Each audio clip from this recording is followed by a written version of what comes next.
آج 20 جمادی ثانی ہے اور پرسوں اتوار کو انشاءاللہ تعالی 22 جمادی ثانی ہے، اور یہ بھی اہل تشیع نے چند سالوں سے،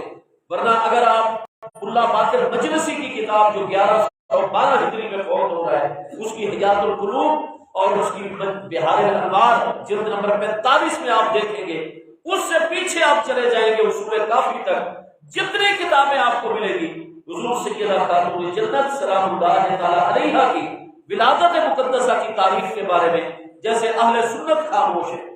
سال تک میں بڑا اختلاف ہے کہ محبوب علیہ السلام کے اعلان نبوت سے پہلے آپ کی ولادت مقدس ہے یا اعلان نبوت کے بعد، جیسے اس میں اختلاف ہے، اور تمام اہل تشیع بھی کسی طریقے سے اختلاف کا اظہار کر رہے ہیں۔ کسی شیعہ کتاب میں تقدیر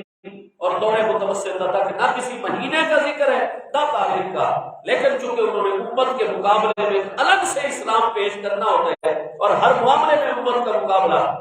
یہ ہمارے دیکھتے ہی دیکھتے چند سالوں میں انہوں نے بھی 22 جمادی ثانی اور 20 جمادی ثانی سیدہ سلام اللہ تعالی علیہ کی یوم ولادت کی تاریخ کا اعلان کیا ہوا ہے، تاکہ حضرت ابوبکر صدیق کی طرف توجہ کرو نہیں، ہم اہل بیت اطہار کے بھی غلام ہیں، صحابہ کرام کے بھی غلام ہیں، تو 22 جمادی ثانی پرسوں انشاءاللہ سیدنا صدیق اکبر کا عرس مبارک ہے۔ ہمارے جتنے بھی آستانہ عالیہ سیال شریف